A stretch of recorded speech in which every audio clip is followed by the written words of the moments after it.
to all the other people who accompanied him. And Martha asked Jesus to tell Mary to help her. Sa atin po sigurong lipunan ngayon na hindi naman kamangha-mangha itong mga nangyaring ito, but trying to reset your time to 2,000 years more or less ago. In some faraway, distant, backward country compared to the progress and cosmopolitan quality of Rome and all the other population centers, Israel was a backwater. So ano po ang makikita natin dito? Kamangha-mangha na isang babae magbubukas ang kanyang tahanan at wala namang binanggit na meron silang tatay doon to authorize it. Probably they were orphans. We don't know about that. But then again, even more revolutionary was Mary sitting with the men.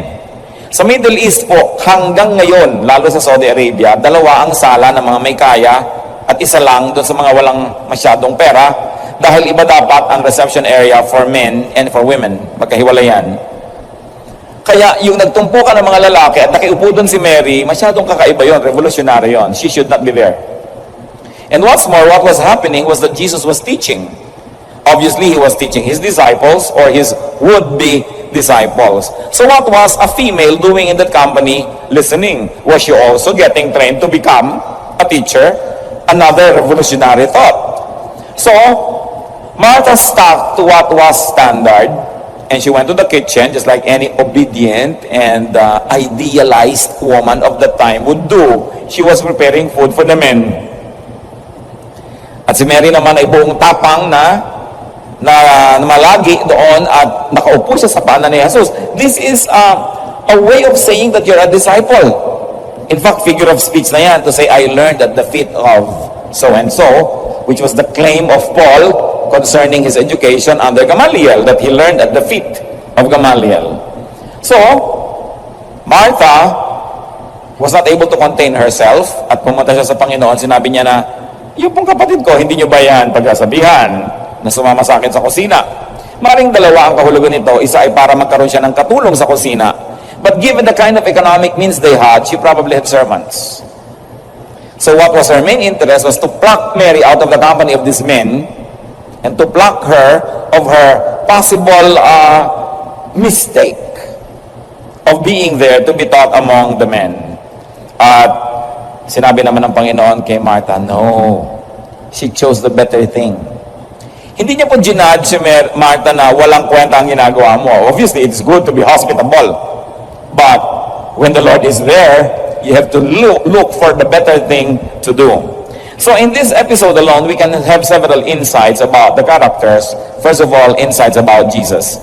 Jesus taught women. If I may add a parenthetic word, Jesus taught even women. And Jesus did not needlessly bow to his host, Martha. Napakadali po para sa isang religious leader na maging sunod-sunuran doon sa nagpapakain o nagbibigay ng bahay o nagbibigay ng donation. But the Lord, you see, also his conviction to do what was proper, and he did not allow even his host, Martha, to direct his activity. He did not needlessly allow his office or ministry to be directed by another person, though that person might look on the surface to be a benefactor. And Jesus commended Mary's act and Mary's interest with his teaching. He firmly let Mary stay at his feet to learn. So yan ang mga makikita natin tungkol kay Lord. What about Martha? Martha, first of all, was open to the work of Jesus. Otherwise, she would have not allowed her home to be receiving so many people. Martha was hospitable. Martha was typical. She did what was good according to the standards of her time, her culture, her environment. Martha wanted to use Jesus also to have her way over Mary. At hindi po yan unusual kahit sa mga panahon na ngayon na mayroong mga tao na ginagamit nila yung pastor o yung religious leader para makapag-prevail sila sa iba nilang family members. Pastor, sabihin mo naman sa asawa ko, sabihin mo naman kay ganon, sabihin mo kay ganyan. Yung kung pwede nila i-manipulate yung kanilang mga spiritual leaders, gagawin nila. Martha also wanted to limit Mary to what was good, to the same good that she assigned to herself. Martha had an idea what was good for Mary and for others. We are not saying na kontrabida yang si Martha. She did what was good. Mary, however, was interested with learning from Jesus, definitely not from her sister at this time. Mary was interested with learning the better thing, and she made the decision to go for the better thing. She risked the disapproval of Martha, her sister, who obviously must have been the older one, and Mary won the approval of Jesus. Though, initially, she risked the irk and disapproval of her own sister. So kung yun lang po yung kwento, ano kaya ang maaari niya na maituro sa atin sa mga panahong ito?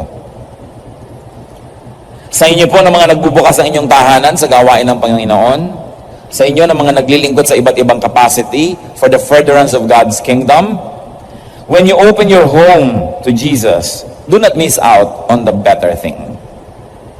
Hanggang ngayon po, nalulungkot ako para sa ilang tao, at isa dyan I specifically remember, who was very hospitable to our work. Yung mga pagsisimula ng mga gawain natin, napaka-hospitable. This person would open the house and host everybody, but would always be very busy at the kitchen. So balik-balik sa kitchen, sa sala, balik-balik sa kitchen, sa sala. Kaya nag-draw na lahat yung mga taong doon lang nakakilala sa Panginoon sa kanyang bahay, naiwan na siya at lahat, at hanggang ngayon, kung siya ay a-attend ng spiritual activity, dapat mo pa rin ilagay sa evangelism class. And I'm talking about mga 15, 17 years ago. Kasi nga hindi nag-grow yung tao dahil siya yung host. Naging abalang-abala sa pagiging mabuting host. At hindi nga masama yun, pinaulit-ulit natin yan, pero nalugi siya because she missed out on the better things. The good things in any Christian gathering may be the fellowship, the meals, and even playing host is a commendable thing. But better things will always include learning, growing in the knowledge of God. Remember that we gather to know God more and to let other people know God more. If there is nothing added to our insights about God, to our relationship with Him, if we did not become closer or we did not see a part of God that we have not seen or appreciated before, then we probably waste our time. Colossians 1:10, and we pray this in order that you may live a life worthy of the Lord and may please Him in every way, bearing fruit in every good work, growing in the knowledge of God. Pag sinabi nila na, wow, very successful ang activity, very successful ang worship, very successful ang anniversary, very successful ang event, ano po yung mga panukat na ginagamit para masabing matagumpay ang isang gawain? In worship service, people who attend and people who organize the worship must all grow in the knowledge of God.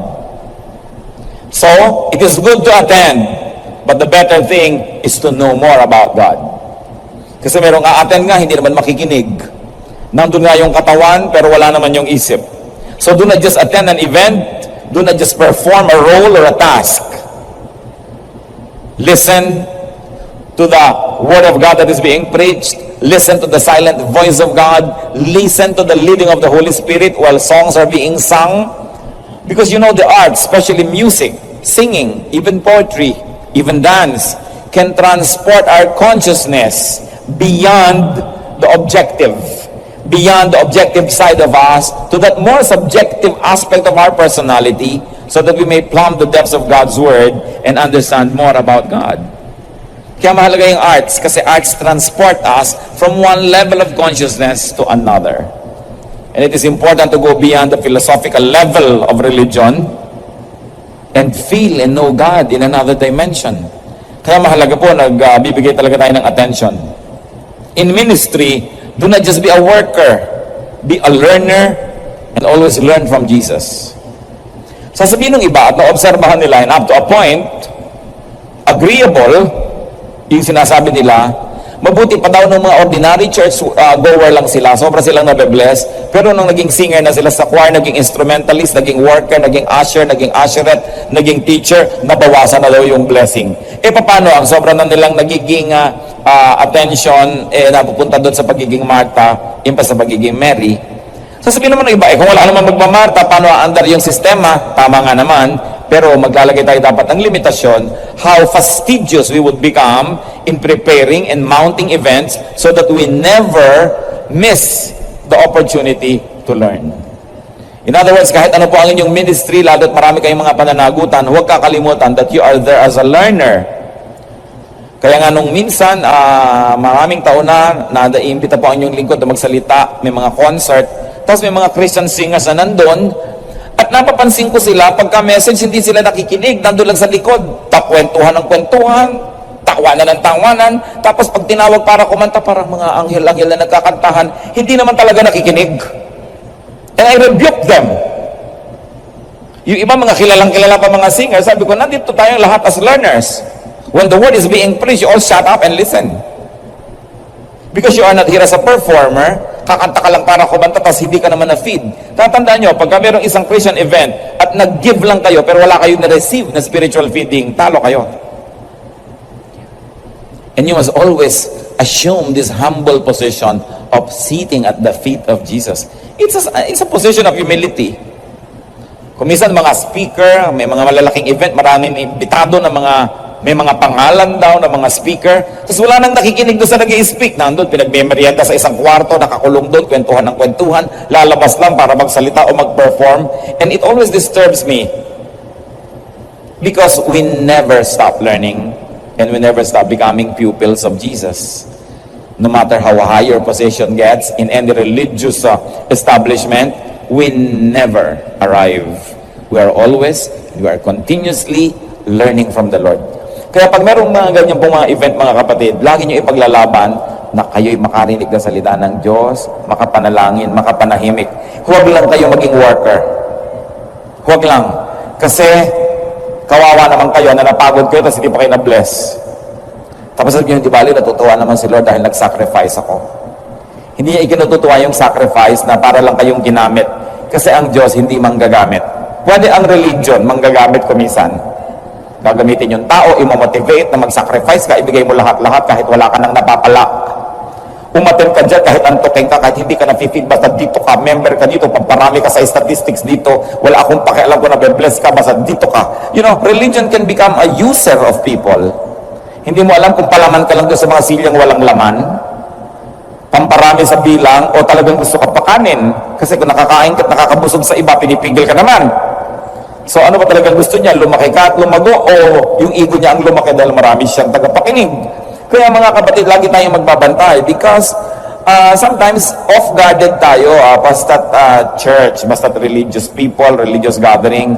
Pero ang pinakamalalaki mga digmaan nga simbahan ng mga pasimuno. Diba? Ang mga pinakamalalaking mga pahirap sa tao, relihiyon ang may kagagawan. Kaya hindi ko mo relihiyon, tatanggapin mo na lang. Dapat ginagamit natin lagi ating isip. Sapagkat ang ating hinahanap sa ating religious activity is to know God more and to be more like Jesus. If that is not happening, no matter how big the attendance is, no matter how grand the program is, we are not succeeding. Because every thirst must be quenched, every hunger filled, every question answered, every longing met, every weakness strengthened, every darkness enlightened. And so this is our goal. Never just be an attendee, but be a participant in the divine meal, to eat the words of Jesus. Metaphorically, sabi nga ni Lord, this is my body, eat me. I am the bread of life. This is my blood, drink me. In other words, let my essence be yours. Let my personality be your personality. Let me live in you. And let your death be my death. Let your sufferings be mine, your wounds mine, and my power yours. There's always an exchange that needs to happen when there is a spiritual exercise. And for the exchange to happen, you must give and you must receive. Because this is the circle of life, to give and to receive. Never permit yourself only to just give and give and give. Or never permit yourself only to just receive and receive and receive. Because you must inhale as much as you must exhale. This is the rhythm of life. So whenever you go to a church, whenever you go to a fellowship, decide that you're going to receive the goodness of God, the guidance, the correction, even the rebuke of God. And decide also that you will give of yourself, whatever it is that is in your means, to give to the fellowship. Because it is a give and take relationship. So do not just be a Martha. While it is good, as we have said, we must develop the taste for the better things.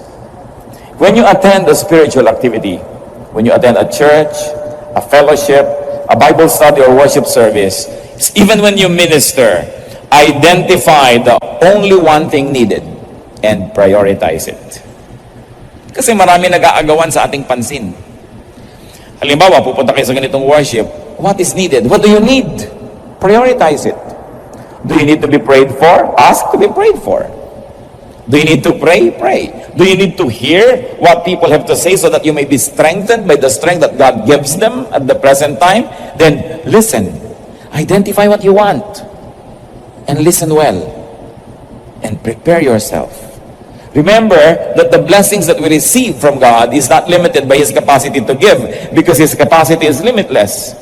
The blessings we receive is limited by our capacity to receive. Parang bombilya rin po yan. Ang laki-laki ng power ng kuryente. Pero kung 10 watts lang kayo o Christmas light, alangan namang lumiwanag kayo ng gusto. Kaya kailangan nilalakihan mo talaga yung wattage mo, yung capacity mo. Ever-increasing glory. So identify the only one thing needed. What do we need? Spiritual learning. Spiritual transformation. Transformation of yourself and of others.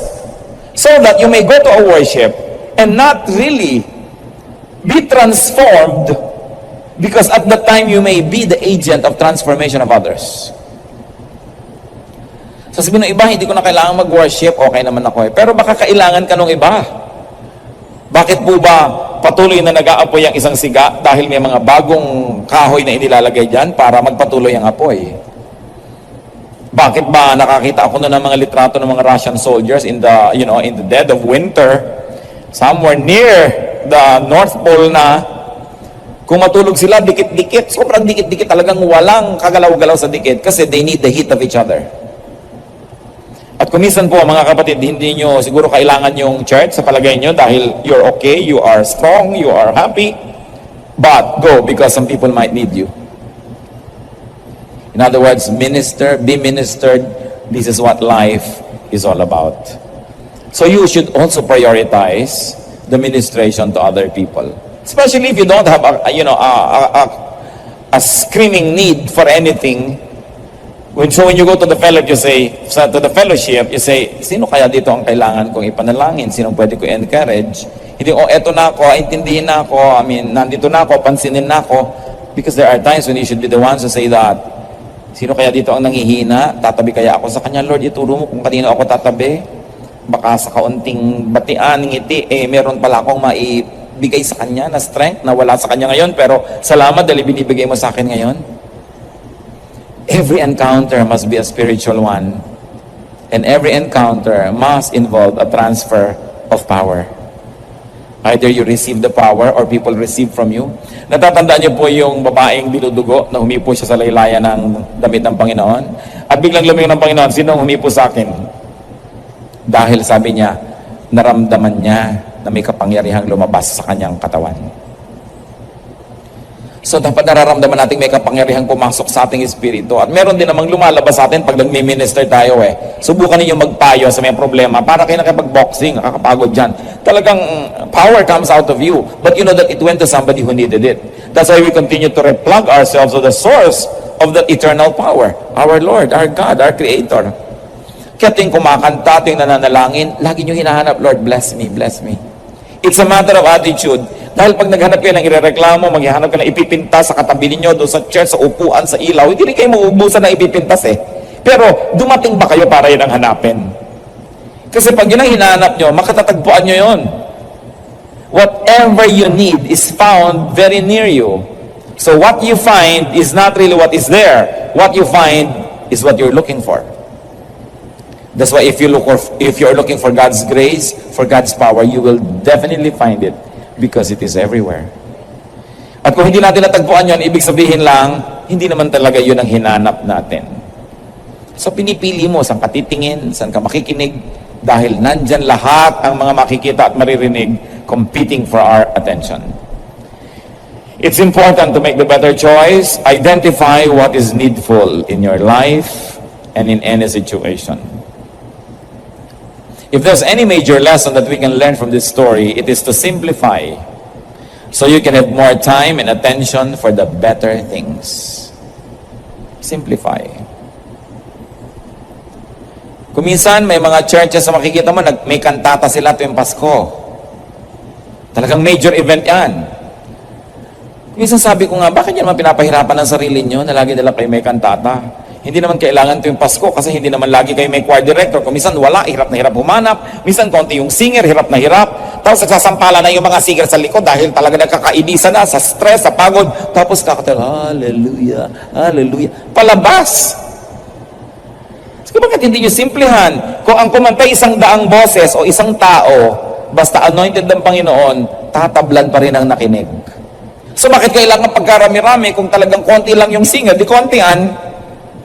Bakit kailangan maging grand kung nagiging stress? Bakit kailangan gawin ang mga pinagagagawa ng mga Kristiyano? Meron namang wala nang tigil ng kapapagawa ng mga building, wala nang ginawa kundi gatasan lahat ng tao dahil magbabayad ng yero, ng pako, ng bubong, ng glass, ng aluminum. Kaya linggo-linggo na lang 5 ang koleksyon. Wala nang ginawa kundi manghingi. Hindi na mapahinga ang tao. So di, simple na lang muna kung wala muna, magpahinga lahat.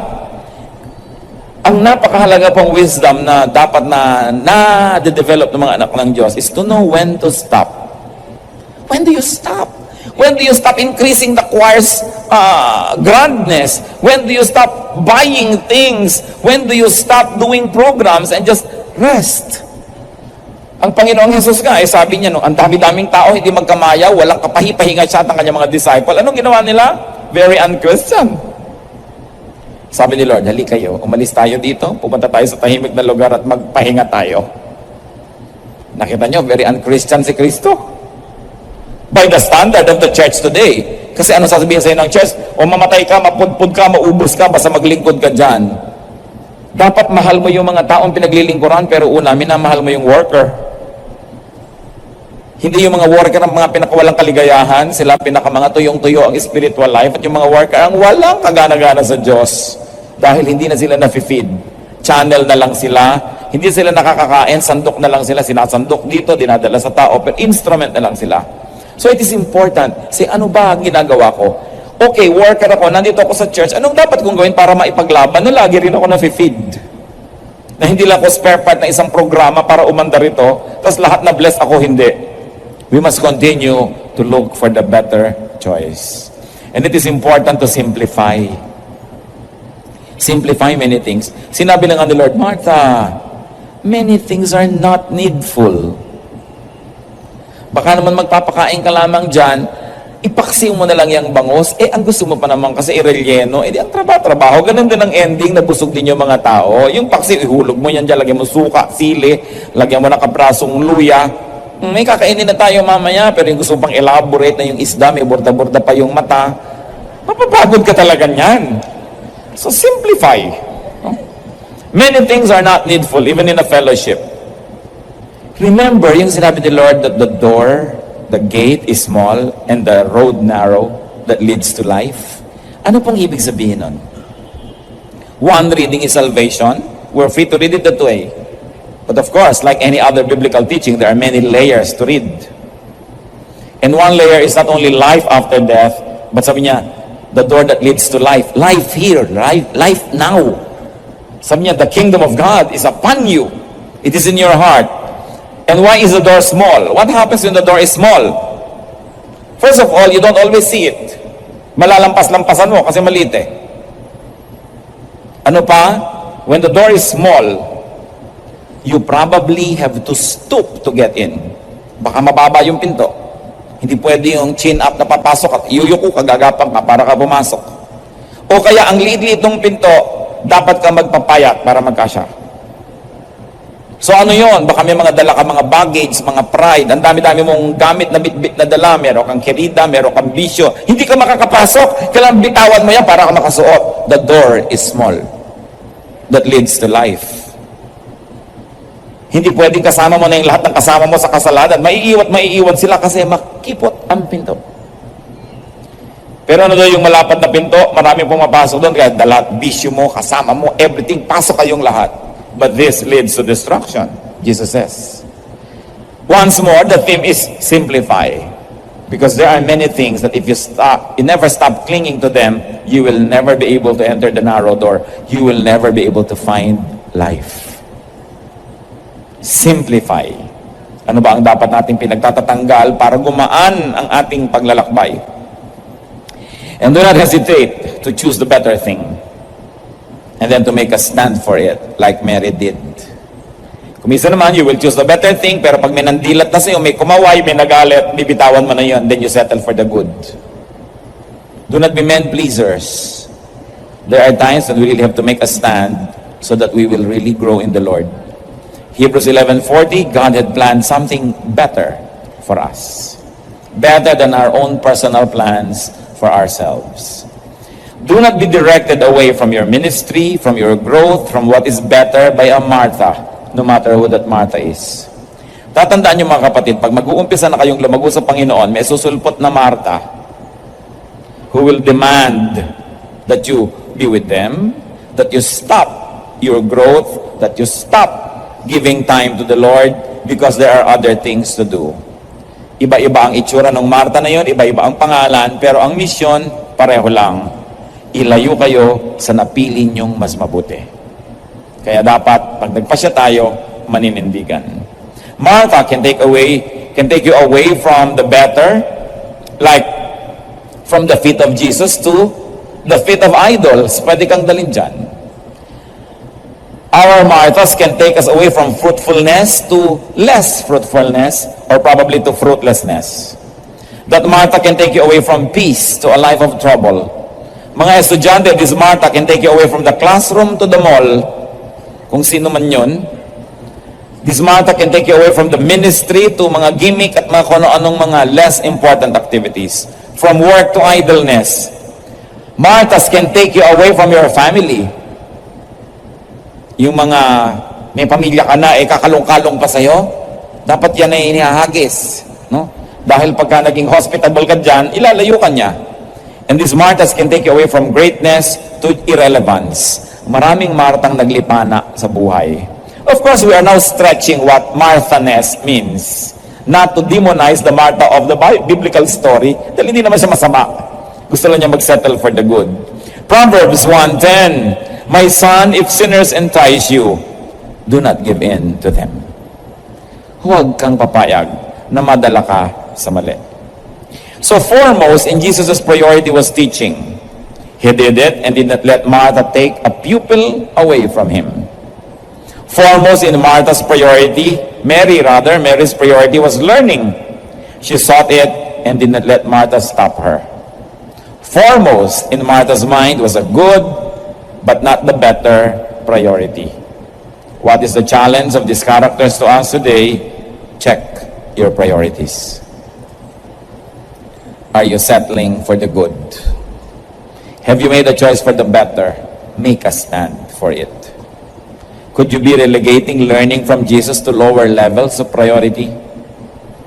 Pero sa atin nga po, ang tagumpay-tagumpay ng Panginoon ngayong panahon na ito dahil pinili niyong nandito tayo, we fellowship, we sing, we worship, we bring our offering. What can be better than that? Tell me, makaka-invento ba kayo ng ibang activity ngayong panahon na ito better than worshiping? I don't think so. Because the worship is to be with our God and with God's people. Probably, there's just one other thing na pwede nating sabihin, pwedeng bigyan ng panahon, and that is to do good to the needy, to do good to the sick, to the weak. And probably that is the only activity that may allow us to set aside this kind of activities dahil yun man worship of God. Sinasabi that pure religion before God is to visit the sick, the orphans, the widows. That doing good to people is a very high level of religiosity. At huwag tayong magpapadala sa mga pagpapahalaga sa maliliit na bagay at pagpapalaki sa maliliit.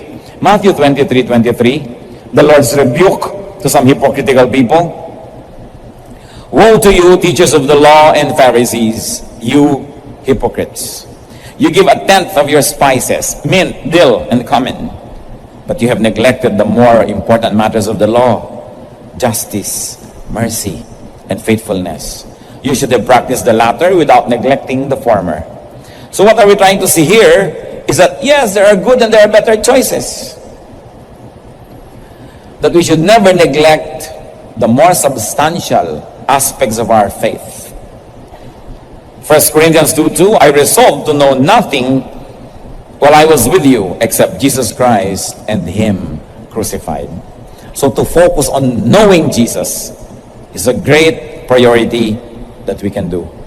But to focus on knowing Jesus means not knowing about many other things. Tulad ng isang kilala ko po na nagpakadalubhasa at may PhD tungkol sa kamatis. Talagang doktor siya, PhD, kamatis. No? Specialty tungkol sa kamatis. Pero pag tinanong siya tungkol sa okra, wala siyang alam. Ang bawang, hindi na rin niya alam. Kasi pag inalam mo ng inalam ang isang bagay, nawawalan ka ng oras para sa iba. So, pag inalam natin ang inalam ang mga tungkol sa Diyos, kinilala natin ang kinilala si Jesus, it goes without saying that you will have to neglect knowing other things. Marami na tayong hindi gagawin, hindi na aalamin pa sapagkat di naman natin kailangan para magbigay tayo ng mas maraming panahon para sa Panginoon. What simplification must you do in order to have more time and more space for Jesus? What downsizing must you do in order to have more time and space for Jesus? Ang kaagaw lang naman ng Panginoon sa ating panahon para siya makilala, makaulayaw, makasama, yung mga ibang binibigyan natin ng priority Yan lang naman. Kung kayo po ay isang family man, prioritize your wife, your children, your family, and knowing God and your ministry. Then marami ka na hindi gagawing iba. Bukod sa yung kailangan gawin na trabaho. Hindi pwedeng may mga nakasingit pa dyan na kung ano-ano kasi magkakanda, sabog-sabog lang yung oras at meron ka ng nanakawan para lang pagbigyan ng iba. Ganon din ang isang may bahay. Kung ikaw ay isang anak na kabataan, estudyante, anong priority mo? Ang maging matapat sa iyong mga magulang, mabuti sa iyong mga kapatid, mag-aral, at ang lahat ay para na sa Panginoon. So marami ka na rin hindi gagawin. Marami kang hindi pag-uubusan ng oras. Siguro kailangan mag-cut ka rin ng oras ng kate-text. Kapupunta sa mall, kapapanood ako takot-takot na sine. Kasi 24 oras lang ang oras nating lahat. And in that aspect, we are all equal.